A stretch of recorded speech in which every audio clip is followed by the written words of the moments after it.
Actually, Mr. Chair, nung pagtapos ng event, tapos nakatayo na po lahat ng mga tao, nagpapapicture yung mga umattend, yung mga followers. Ang nagsabi po sa akin na merong dinner after is si Attorney Harry. Si Attorney, Harry Roque. si Harry Roque. Sinabi mo sa iyong affidavit, Pebbles, na pinag-uusapan sa dinner na yon na may larawan o picture si Attorney Harry Roque na di umano nagpapakita na gumagamit ng cocaine si PBBM. Sigurado ka ba dyan? Sa sinabi mo sa affidavit mo na ito? Sinabi mo rin sa iyong affidavit, Pebbles, na walang pinakitang picture si Attorney Harry Roque doon sa pinag-uusapan po ninyo. Pero base po sa iyong obserbasyon, mukha bang yung ibang mga kasamaan mo ay alam na ito o first time din nilang narinig ang tungkol sa larawan na yan? In fairness naman po dun sa mga kasama ko, hindi po nila alam. Wala po kaming alam lahat. Sa oras po na yon sa dinner, kung paano i-release yung sinasabing picture na hawak ni Attorney Roque. Tama Yes, po ba? Yes po, Mr. Chair. At napagkaisahan na mas maigi na yung photo na yon ay parelease sa isang foreign influencer para mas kapani-paniwala. Mr. Chair, hindi naman po na pagkaisahan, pero nagbibigay po sila ng mga opinion na dapat siguro sa international blogger dapat na maglabas, or yung Australian reporter na nag-interview kay PBBM, pero hindi po siya napagkaisahan. Kumbaga nagbibigay lang po sila ng mga opinion. Okay, thank you. Pebbles, kung totoo man ang picture, bakit kailangan pa maghanap ng foreign influencer to release the picture? Bakit kailangan bigyan ng some semblance of credibility ang pag-release dito? Siguro po, Mr. Chair, para mapanood agad international. Bakit kailangan ng semblance of credibility?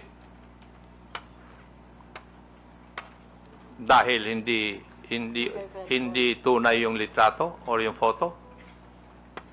Bakit kailangan ng grupo po ninyo na magkaroon ng semblance of credibility yung litrato o yung photo na yon? Sa iyong obserbasyon, Pebbles, sino ang nangunguna sa diskusyon nung oras po na yon? Mr. Chair, si Attorney Harry Roque po. Si Attorney Harry Roque. Dito rin sa iyong affidavit, Pebbles, may binanggit din ni Attorney Roque na sinabi niya na kaya niyang magpabagsak ng gobyerno. Tama rin po ba ang pagkabasa ko dito sa affidavit po ninyo? Yes po, Mr. Chair. Ang exactly sinabi niya dyan is nagkamali sila, magaling akong magbagsak ng gobyerno. Aha. Oh. Sa tingin mo, kaya po ba niya talaga? Mr. Chair, hindi po, kasi nagtatago po siya ngayon eh.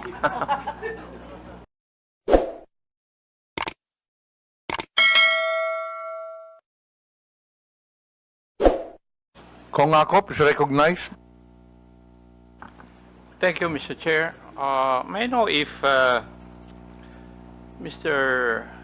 Vicente Bencalo Conanan is present this afternoon? Yes, she just took her oath.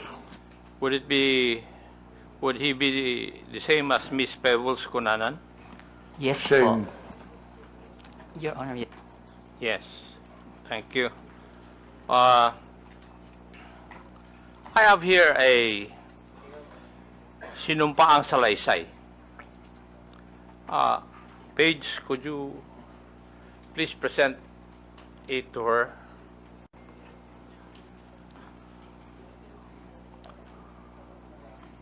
Would that be your affidavit? Subscribed and sworn to? Pakitignan yung dokumento na binigay po sa inyo. Yung po ba ay affidavit po ninyo? At pirma niyo po ba yung naandyan? Mr. Chair, yes po. Thank you. Page, pwede bang?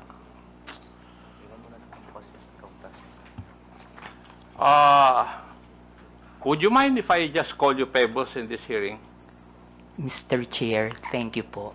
Okay. Hate ko po yung Vicente. Okay. Thank you. Pebbles. Pebbles, tong sinumpaang salaysay mo ba is ginawa mo ba ito ng kusang loob at wala pong pumilit po sa inyo na gawin at pirmahan ito? Yes po, Mr. Chair. Thank you. May I proceed, Mr. Chair? Ikaw po ay isang vlogger, Pebbles. Tama po ba? Yes po, Mr. Chair. At ito po ba ay full-time mong ginagawa o part-time lang? Part-time? Minsan po kasi hindi po ako nag-vlog for a month. So it's not your main source of income? Yes po, kasi hindi po ako monetize. Okay. Hindi monetize. Pero meron po kayong ibang trabaho? Online seller po, Mr. Chair. Okay, online seller. Pag kayo po ay nag-i-engage sa pagbablog, ano po ang pangalan na ginagamit po ninyo? Pebbles po, Mr. Pebbles. Chair. Kasi nga po, hate ko po yung Vicente. Opo. Halata naman dahil ayaw mong gamitin Ano pong social media platforms ang ginagamit po ninyo? Facebook po. Facebook lang? Meron din po akong ex, pero hindi po ako ganong nagpo-post dun. At ilang taon na po kayong nagblog? Since 2014 po, Mr. Chair. 2014, that's about 11 years. Opo. Okay. Thank you. Now, dito po sa affidavit po ninyo, meron po kayong binanggit tungkol sa isang Maisog rally sa Hong Kong noong July 2024. No, Mr. Chair. Yung pong maisog event sa Hong Kong, that was July 7. July 7. July. Ay, wala naman nakalagay dito yung date. Ako lang ang naglagay para malaman ko kung magsasabi ka ng totoo o hindi. Pwede po bang ipaliwanag po ninyo sa committee ito kung ano po itong Maisog Rally? Yan po yung normal, Mr. Chair, na ginagawa ng TOPS Coalition, yung maisog event na sa iba't ibang lugar, katulad ng sa New York, sa Vancouver, maski dito po sa Pilipinas, sa Liwasan. Yan po yung maisog rally na sinasabi. At ginagawa ito sa iba't ibang lugar ng Pilipinas at saka ibang bansa. Opo. Thank you. Ikaw ba ay kusang loob na pumunta doon sa mga Maisog Rally na yan? O sa mga lugar na ito? Kapag ini-invite po ako, Mr. Chair, nagpupunta po ako. Pero pag hindi po ako invited, hindi po ako pumupunta. Pag ini-invite ka, Opo.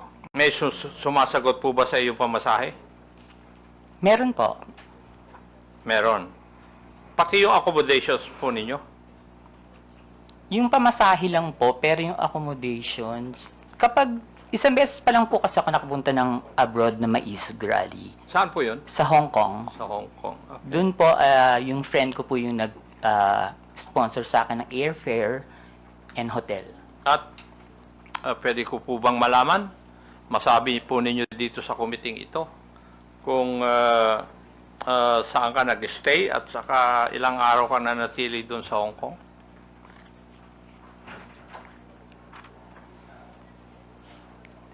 July 7 po, ginawa yung event. July 6, 7, and 8 po. July 6, 7, and 8 po ako nag-stay. Pero yung pangalan po ng hotel, nakalimutan ko na po. Okay, thank you. Bakit po kayo naimbita sa private dinner na sinasabi mo na naganap noong July 7, 2024? Hindi po, Mr. Chair. After po ng event, meron pong dinner Na-imbita po ng kayo? lahat ng naging speaker dun sa event. So, naging speaker kayo doon? Yes po. Okay. Pwede po bang sabihin nyo sa committee ito? Sino ang nag-imbita po sa inyo sa event na ito? Actually, Mr. Chair, nung pagtapos ng event, tapos nakatayo na po lahat ng mga tao, nagpapapicture yung mga umattend, yung mga followers. Ang nagsabi po sa akin na merong dinner after is si Attorney Harry. Si Attorney? Harry Roque. Si Harry Roque. Siya rin ba nag-imbita na lumawak ka doon? Hindi po, yung pong organizer ng Maizug, Hong Kong. Yung nag-organizer ng Hong Kong Maisog Rally. Sa tingin mo, ano po ang dahilan bakit ka inimbita doon?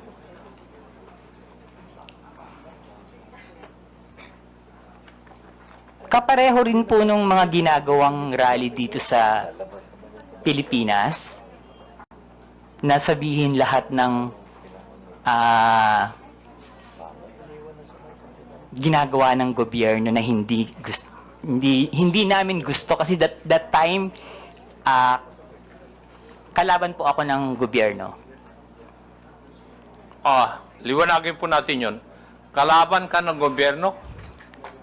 Ano Opo. po ang ibig sabihin po ninyo sa ano po? kalaban ka ng gobyerno? Mr. Chair, Kayo po ba ay critic ng gobyerno? Yes po, kritiko yun. po ako. Kasi Opo, malawak po kritiko yung po ako. sinasabi po nyo na kalaban ka ng gobyerno.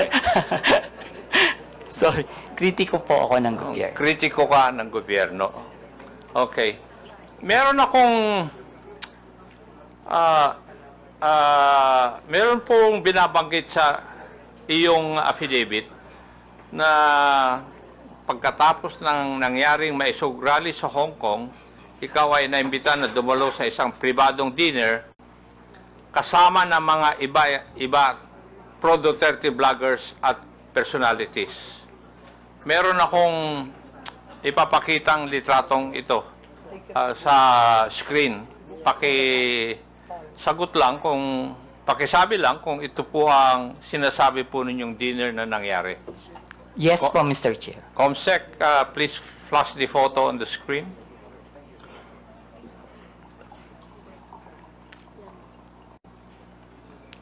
Yes po, Mr. Chair. Yan po yung dinner.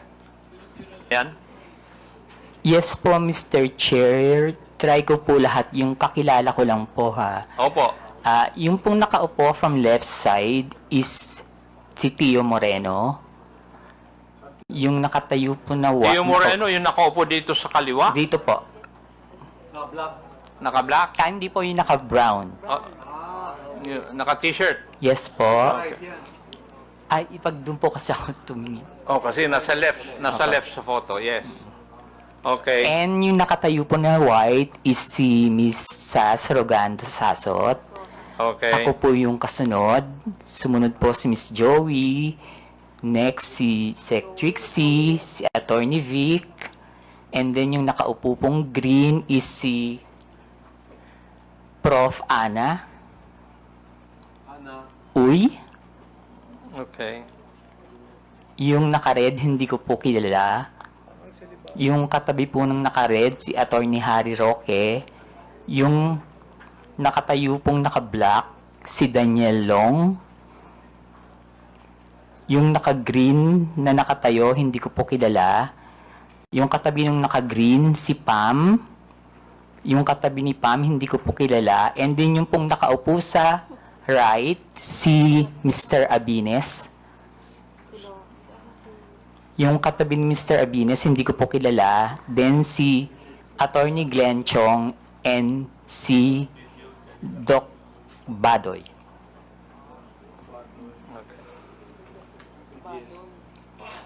Alam mo ba, Pebbles, kung sino ang nagbayad sa dinner na yan? Ang pagkakaalam ko po si Attorney Harry. Attorney Harry Roque. Okay. Punta na tayo doon sa laman ng iyong affidavit. Sinabi mo sa iyong affidavit, Pebbles, na pinag-uusapan sa dinner na yon na may larawan o picture si Attorney Harry Roque na di umano nagpapakita na gumagamit ng cocaine si PBBM. Sigurado ka ba dyan? Sa Nung sinabi mo sa Ay, affidavit sorry po. mo na ito? Late po kasi akong dumating, Mr. Chair. So, mga 1 hour na silang nandun sa restaurant, nag-uusap. Bago po kami dumating ni Attorney Vic and ni Pam. So, mini-message na po nila ako na nasa na daw po ako, marami ng chikahan. So, pagdating ko po, yun po yung topic about the Pulburon video. Okay. Sinabi mo rin sa iyong affidavit, Pebbles, na walang pinakitang picture si Atty. Harry Roque doon sa pinag-uusapan po ninyo. Pero base po sa iyong obserbasyon, mukha bang yung ibang mga kasamaan mo ay alam na ito o first time din nilang narinig ang tungkol sa larawan na yan? In fairness naman po dun sa mga kasama ko, hindi po nila alam. Wala po kaming alam lahat. Okay, thank you. Dito rin sa affidavit po ninyo, pinag-usapan din ninyo sa oras po na yon sa dinner kung paano i-release yung sinasabing picture na hawak ni Atty. Roque. Tama po ba? Yes po, Mr. Chair. At napagkaisahan na mas maigi na yung photo na yon ay parelease sa isang foreign influencer para mas kapani-paniwala. Mr. Chair, hindi naman po na pagkaisahan, pero nagbibigay po sila ng mga opinion na dapat siguro sa international blogger dapat ang maglabas, or yung Australian reporter na nag-interview kay PBBM, pero hindi po siya napagkaisahan. Kumbaga nagbibigay lang po sila ng mga opinion. Okay, thank you.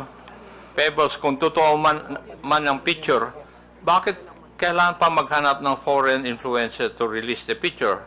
Bakit kailangan bigyan ng some semblance of credibility ang pag-release dito? Siguro po, Mr. Chair, para mapanood agad international. Bakit kailangan ng semblance of credibility? Dahil hindi tunay yung litrato o yung photo? Bakit kailangan ng grupo po ninyo na magkaroon ng semblance of credibility yung litrato o yung photo na yon?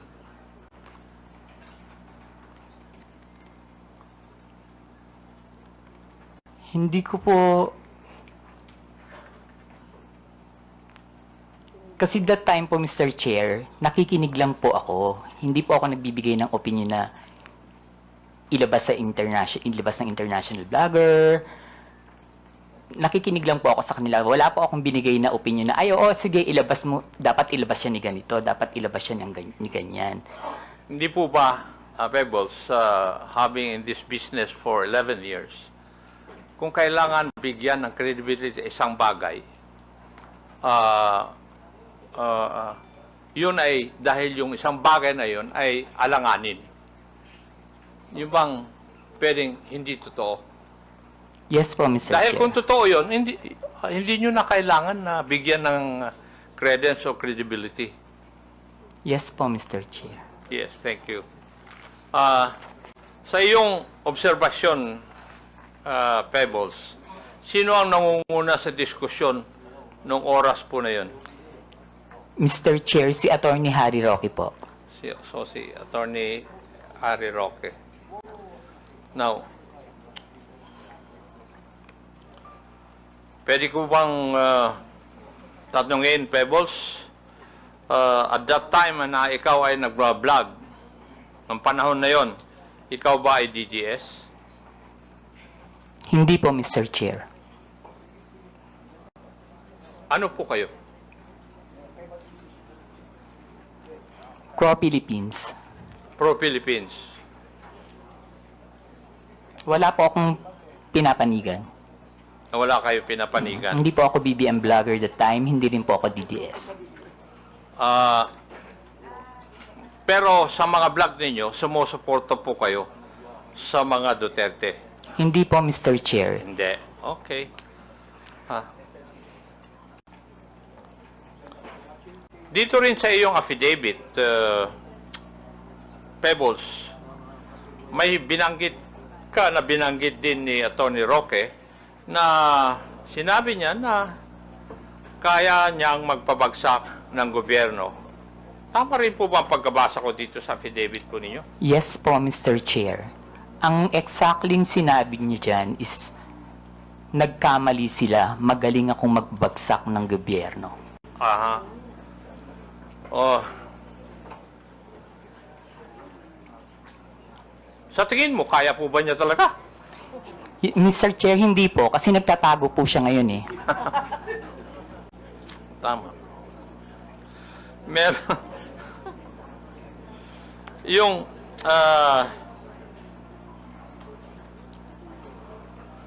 yung, sa iyong interpretasyon, Pebbles, nung gabi na yon, kung ano man ang pinag-usapan nyo doon, specifically yung supposed photo na gumamit ng cocaine si PBM ay parte ng plano na pabagsakin ng gobyerno ayon kay Harry Roque? Sa palagay ko po, Mr. Chair, party po yun ang plano ng gusto nilang pabagsakin ng presidente. Okay. Meron po bang ibang pinag-usapan pa nung gabi ngayon? Wala na po, Mr. Chair. Wala na. Okay. Now, meron ka rin binanggit dito sa iyong affidavit, yung may rally sa Vancouver, Canada. Dito po yata, inirelease officially, yung photo na pinag-usapan ninyo doon sa Hong Kong may rally. Yes po, Mr. Chair. Uh-huh.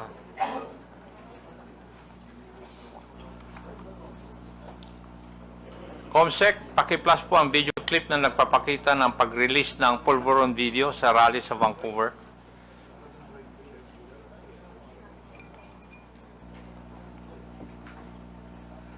Yan ba'y epekto ng pulburon? Kailangan sumagot siya ng tama, lalong-lalo na mukhang mailalabas na ang pulburon video. Thank you. Pebbles, nandun ka ba sa mga rally sa Vancouver? Wala po, Mr. Chair. Paano mo, kung wala ka po doon, paano mo nalaman ito? Naka-live po yan, Mr. Chair. Aha. Nag-live po sila dyan. May nag-abiso sa'yo na magla-live sila? Wala po, Mr. Chair. Pero kasi, pag binuksan niyo po yung social media, yung Facebook, yan po yung trending. Yun ang trending.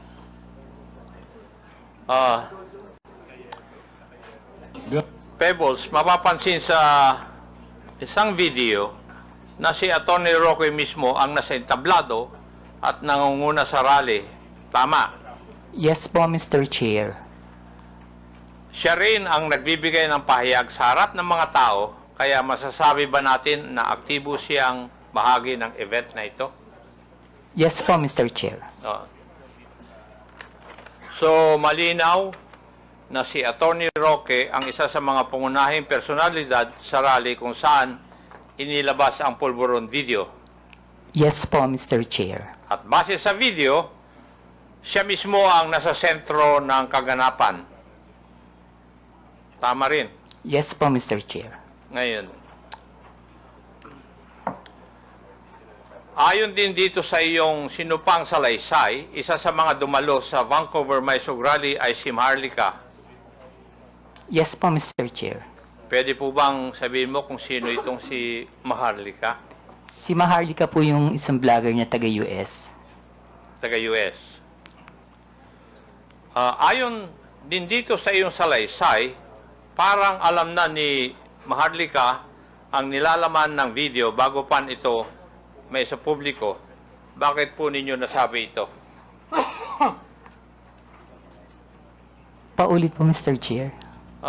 Ayon dito sa iyo sa Laysay din, parang alam ni Maharlika ang nilalaman ng video bago pa man ito may sa publiko. Yes po, Mr. Chair. Ano po ang basehan ninyo? Kasi noon pa po niya sinasabi na may video. Okay. Ayon sa iyong affidavit, sinabi mong nagpadala sa iyo ng mensahe si Maharlika bago pa man lumabas sa video na tinaguri ang polvoron video. Tama rin po ba? Yes po, Mr. Chair. Ano po yung nilalaman ng mensahe sa iyo? Na may video po at naka-green na damit si PBBM. Okay. At sinabi mo rin sa iyong affidavit, hinikayat ka ni Maharlika, nasakyan mo ang ilalabas na video. Ano po ang ibig sabihin nito sa iyong konteksto? Ang sabi niya po is, sakyan ko na lang. Kasi po, ang sinasabi ko po sa kanya is, nakakainis kayo, bakit kayo may kopya? Kami wala. So, bakit naman kaya sinabihan ka ni Maharlika tungkol sa video bago pa man lang ipalabas to?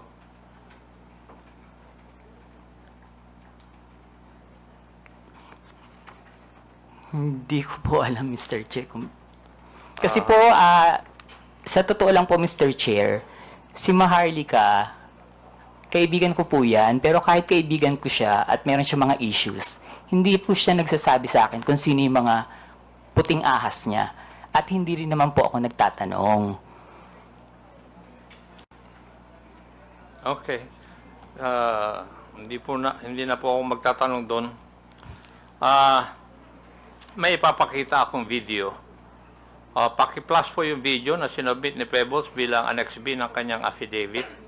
COMSEC. Ito po ba yung video na pinag-uusapan po natin na Pebbles? Yes po, Mr. Chair. At yan din ang video na pinadala sa iyo ni Maharlika noong July 22. Yes po, Mr. Chair. Ito rin po ba ang tinaguri ang polvoron video? Yes po, Mr. Chair.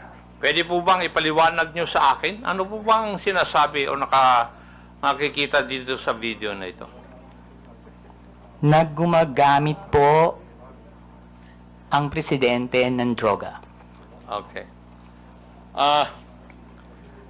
Meron din dito sa iyong affidavit. Binanggit mo yung isang raw version at yung enhanced version. Pakipaliwanag po sa amin.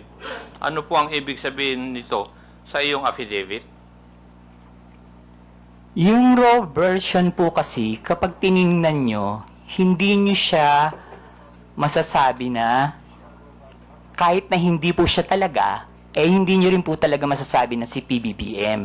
So, in-enhance po nila yung video para mas maging maliwanag at mas makita. Okay. Ang ibig nyo bang sabihin, na-edit yung video? Yes po, Dun sa Mr. Chair. enhanced version? Maski po yung raw video, hindi po ako naniniwala na si PBBM yan. Ano po yung inyong basihan? Kasi Chairman, po, Mr. Chairman, can I? Pwede pakiulit yung sinabi mo kanina, Miss Kunanan? alin po, Mr. Chair? Yung indisi, ano yun? Sino yun? Sa raw at saka enhanced version? Hindi po si PBBM yan. Indisi. PBBM, hindi po yan yung presidente. Thank you, Mr. Chairman. Ano po yung basihan po ninyo, Pebbles? Kasi po, Mr. Chair, hindi naman po talaga yun yung mukha ni PBBM. Noon ko po pa kasi siya kilala. And kung yung edad niya that time, kung titingnan po mabuti yung nasa video, kung 30 plus pa lang siya or 40, parang wala pa po yatang cellphone nun. Mhm. Okay.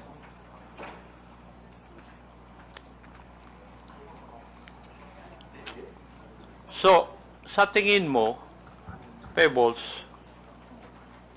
merong sinadyang alteration sa video upang manipulahin at ang itsura ng taong nasa eksena.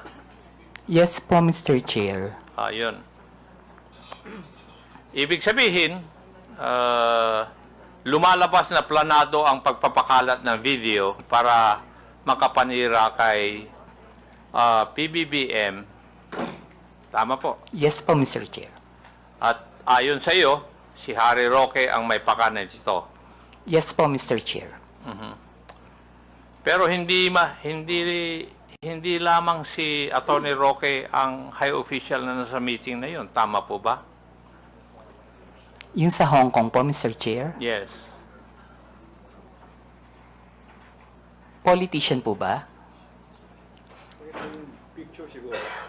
Yes po, Mr. Chair. Yes. Okay. Huling katanungan, Pebbles. At sana masagot mo ito. Bakit ka nagsasalita ngayon at bakit ka pumirma ng isang affidavit? Para itama po ang mali. Para itama. Aha. Okay. Thank you, Mr. Chair. I would just like to manifest that yung Polvoron video, according to the Philippine National Police Cybercrime Office and National Bureau of Investigation, which have conducted a video spectral analysis, and these officers concluded that the tragic nuts and anti-tragus or parts of the ear of the man in the video did not match those of the PBBM. And there were also independent fact-checking organizations which conducted verification, conducting deepfake analysis insofar as the video is concerned, and all confirmed na hindi po si PBBM ang nasa video. Thank you at maraming salamat, Mr. Chair. Thank you, Pebbles. Thank you po, Mr. Chair. Mr. Chairman,